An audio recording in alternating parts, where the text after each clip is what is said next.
ഏതോ ഒരുത്തൻ പറയുന്നു കരുണാകരന്റെ മകളുടെ പിതൃത്വത്തിൽ സംശയമുണ്ടെന്ന് പറഞ്ഞാൽ അതിന്റെ അർത്ഥം അവൻ പറഞ്ഞ പൊളിറ്റിക്കൽ പിതാവും ബയോളജിക്കൽ രണ്ട് തന്തയുണ്ടോ ഒരാൾക്കില്ലല്ലോ, ഒരച്ചനല്ലേ ഉള്ളൂ. ഇവനൊക്കെ പൊളിറ്റിക്കൽ തന്തയും ബയോളജിക്കൽ തന്തയും ഉണ്ടോ? എനിക്ക് അറിഞ്ഞോണ്ട് ചോദിക്കുക. കരുണാകരൻ സാറിന്റെ മകളുടെ പിതൃത്വത്തെ പറ്റി ചോദിക്കുമ്പോൾ അവിടെ നിന്ന് ഈ അമ്മയും ഈ മകളും വിളമ്പിക്കൊടുത്ത തിന്ന നേതാക്കന്മാരാണ് ഇപ്പോഴത്തെ കേന്ദ്രത്തിലെ വലിയ നേതാക്കൾ. ഇപ്പൊ കേരളത്തിൽ മത്സരിക്കാൻ വന്നിട്ടുണ്ട്. അയാളൊരു മറുപടി, രമേശ് ചെന്നിത്തല മാത്രമാണ് ശരിയായില്ല എന്ന് പറഞ്ഞേ, ബാക്കി നന്ദി കെട്ടവർ. നിങ്ങൾ കാണാം അവിടുത്തെ സീനം തന്നെയാ. അവിടെ ചെന്നിട്ട് ചേച്ചി പത്മ ചേച്ചി ഒന്ന് ലീഡറെ കാണണം. ലീഡറെ കണ്ടു കഴിഞ്ഞാൽ ഞാൻ പത്മ ചേച്ചിയുടെ കാലിൽ തൊട്ടു. ഞാനിത് കണ്ണുകൊണ്ട് കണ്ടവനാണ്.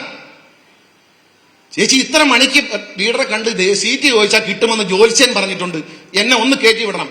6:30 മണിക്ക് ഉറങ്ങിക്കിടക്കുന്ന കെ കരുണാകരൻ മുറിയിലേക്ക് ഒരു നേതാവിനെ കയറ്റി വിട്ടു. അച്ഛാ ഇതാ ഒന്ന് നോക്കൂ എന്ന് പറഞ്ഞ് കിടക്കുന്ന ആളിന്റെ കാലിൽ തൊട്ട് എഴുതും. ആരെ? എന്നിട്ട് പാർലമെന്റ് സീറ്റ് വാങ്ങിച്ച ആളുകളുണ്ട്. ഇതൊക്കെ കണ്ടവനാണ് ഞാൻ. രാഷ്ട്രീയത്തിൽ ഒന്നും കണ്ടതല്ല, അവരുമായിട്ടുള്ളൊരു കുടുംബ ബന്ധത്തിൽ. ഞാനിപ്പോ അവർ BJPയിലല്ല എവിടെ പോയി ചേർന്നാലും ഞാൻ ചേച്ചിയെന്നാ വിളിച്ചേ, ഇനിയും ചേച്ചിയെന്നേ വിളിക്കത്തുള്ളൂ, അത് വേറെ കാര്യം. പക്ഷെ പോന്നിവാസം പറയുന്നതിന് അത് കേട്ടിട്ട് മിണ്ടായിരിക്കുന്നവരാണല്ലോ പോയി പറഞ്ഞവര് വിവരം കെട്ടവരാണ്, സംസ്കാരശൂന്യരാണ്. പക്ഷേ കേട്ടുകൊണ്ട് മിണ്ടാതിരിക്കുന്നവർ. ആ വീട്ടിൽ കയറി നടന്ന കണ്ണൂരിൽ നിന്നാൽ തോറ്റുപോകും CPM-നോടെന്ന് പേടിച്ച് ആലപ്പുഴയിൽ കൊണ്ട് മത്സരിപ്പിച്ച് പാർലമെന്റിൽ അയച്ച, അസംബ്ലിയിൽ അയച്ച ലീഡറെ മറന്നവർ. അദ്ദേഹത്തിന്റെ മകളുടെ പിതൃത്വം ചില്ലറ തെമ്മാടിത്തനാണോ പറയുന്നത്? എടാ നീ പറഞ്ഞ് ശരിയല്ല എന്ന് പറയാൻ ആരെങ്കിലും തയ്യാറായി? രമേശ് ചെന്നിത്തല അല്ലാതെ ആരെങ്കിലും തയ്യാറായി? പണ്ട് കരുണാകരന്റെ വീട്ടിന്റെ ഉള്ളിലേക്ക് മുണ്ടിനിടയിൽ ഏത്തപ്പഴം തിരികൊണ്ട് ആളുകളകത്തേക്ക് പോകുമായിരുന്നു. ഇതൊക്കെ അറിയണം, കോൺഗ്രസ്സുകാരെ തനിയാറ അറിയാൻ വേണ്ടി പറയുന്ന നന്ദികേട് കൊട്ടാരക്കരക്കാർക്ക് അറിയാം. പക്ഷെ വേറെ ആൾക്കാരെ കൊട്ടാരക്കര കാര്യത്തിലേക്ക് വരാം. ഏത്തപ്പഴം തിരികിയിട്ട് മാധ്യമങ്ങൾ മനസ്സിലാവും, അകത്തേക്ക് കയറിപ്പോവും. എന്നിട്ട് അകത്ത് പോയിട്ട് തിരിച്ച് പുറത്ത് ഓഫീസർമാരും, മുഖ്യമന്ത്രിയാ ഭയങ്കര പ്രൗഢിയാ, പോലീസും എല്ലാം നിൽക്കുകയാണ് ഇങ്ങനെ, ഉദ്യോഗസ്ഥന്മാരും ചീഫ് സെക്രട്ടറി ഇങ്ങനെ വിളി നിൽക്കുക. അപ്പൊ അകത്തുനിന്ന് ഈ ഏത്തപ്പഴം ആരും കാണാതെ പുറത്തെടുക്കും. എന്നിട്ട് തൊലിച്ചേച്ച് ഇതിങ്ങനെ തിന്നുകൊണ്ട് അകത്തുനിന്ന് ഇറങ്ങുക. അതായത് അകത്ത് ചെന്ന് അടുക്കളയിൽ നിന്ന് ഫ്രൂട്ട്സും ഏത്തപ്പഴമൊക്കെ എടുത്തുള്ള സ്വാതന്ത്ര്യം ഇദ്ദേഹത്തിനുണ്ട് എന്ന് പുറത്ത് നിൽക്കുന്ന ചീഫ് സെക്രട്ടറിയും DGPയും അടക്കമുള്ളവർ ധരിക്കണം. എന്നിട്ട് അവരെ കണ്ട് കാര്യം ഈ പറട്ട പരിപാടിയൊക്കെ കാണിച്ച ആളുകൾ അവർ ഇത്തരം ഒരു തെമ്മാഴിത്തരം പറഞ്ഞിട്ട് നീ പറഞ്ഞ ശരിയായില്ല, പാടില്ല, ആവർത്തിക്കാൻ പാടില്ല, ക്ഷമ ചോദിക്കണം. അന്തസ്സുണ്ടെങ്കിൽ കോൺഗ്രസ്സുകാരൻ കരുണാകരന്റെ ആത്മാവിനോട് സ്നേഹമുള്ള ആരെങ്കിലും ഉണ്ടെങ്കിൽ ഈ തെരഞ്ഞെടുപ്പിൽ UDF സ്ഥാനാർത്ഥി വോട്ട് ചെയ്യരുത്. കെ കരുണാകരന്റെ ആനുകൂല്യങ്ങൾ പറ്റി കെ കരുണാകരന്റെ ഗ്രൂപ്പിൽ പ്രവർത്തിച്ച് ഏറ്റവും പ്രധാനപ്പെട്ട 2 ഗ്രൂപ്പുകളും Aയും Iയുമായിരുന്നു.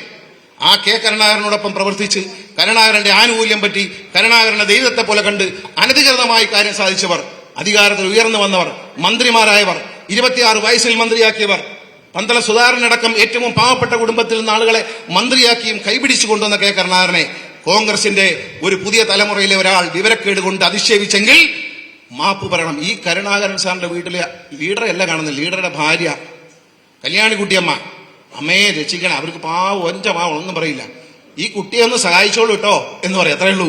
അവരെ ചേച്ചി ചേച്ചി ചേച്ചി എന്ന് പറഞ്ഞ് കയറി ഇറങ്ങി നടന്ന് സീറ്റുകൾ വാങ്ങിച്ചവരാണ് ഇവരിൽ പലരും.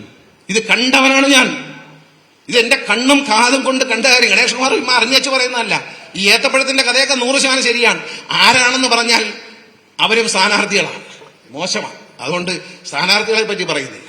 പിന്നെ നന്ദിയെ പറ്റി പറഞ്ഞാൽ കൊട്ടാരക്കരക്കാർക്ക് അറിയാവുന്നത്രയും നന്ദിയെ പറ്റി പറയേണ്ട കാര്യമില്ല. എന്റെ പിതാവ് ഇവിടെ മത്സരിക്കുന്ന സ്ഥാനാർത്ഥി എനിക്ക് വിരോധമൊന്നുമില്ല, വ്യക്തിപരമായി എനിക്ക് ഇഷ്ടമാണ്. ഞാൻ അദ്ദേഹത്തെ ഒരു സഹോദരനെ പോലെ കാണുന്നു, ബഹുമാനിക്കുന്നു. നമ്മുടെ MP എന്ന നിലയിൽ ബഹുമാനമുണ്ട്, സ്നേഹമുണ്ട്. പക്ഷെ ഒരു കാര്യം പറയണം, R ബാലകൃഷ്ണപിള്ള മരിച്ചതിന് ശേഷം അദ്ദേഹത്തെ രാഷ്ട്രീയമായി ഇതിലുള്ളവർ ജീവിച്ചിരുന്നപ്പോൾ ചീത്ത പറയും. ഇപ്പൊ എന്നെ എന്ത് വേണം ചീത്ത വിളിച്ചോ, കുഴപ്പമില്ല. കാരണം ഞാൻ രാഷ്ട്രീയത്തിലുണ്ട്, എന്നെ ചീത്ത വിളിച്ചോ, എന്റെ എതിരാളി എന്നെ ചീത്ത വിളിക്കും, എന്നെ ഇഷ്ടത്തിനകത്തവർ എന്നെ ചീത്ത വിളിക്കും, എനിക്കതൊന്നും ഒരു പരാതിയില്ല. പക്ഷെ മരിച്ചുപോയവരെ മരിച്ചുപോയവരെ പോലും വെറുതെ വിടാത്ത കോൺഗ്രസ്. ഇവിടെ കമ്മ്യൂണിസ്റ്റുകാർ മരിച്ചുവരെ പറ്റി ഒന്നും പറയുന്നില്ലല്ലോ, ഇടതുപക്ഷക്കാർ ഞങ്ങളാരും മരിച്ചുവരെ പറ്റി പറയുന്നില്ലല്ലോ. ലീഡറെ പറ്റി വളരെ നല്ല വാക്കുകളില്ലേ? ഞാൻ പറഞ്ഞ നല്ല വാക്കുകൾ ശരിയല്ല എന്ന് രമേശ് ചെന്നിത്തലയോ KC വേണുഗോപാലോ പന്തളം സുധാകരനോ ഇവിടെ പ്രധാന നേതാക്കന്മാരുണ്ടോ നെഞ്ചിൽ കൈവച്ച് പറയാമോ? ഗണേഷ് കുമാർ പറഞ്ഞ ഈ വാക്കുകൾ കള്ളമാണ് പറയാമോ?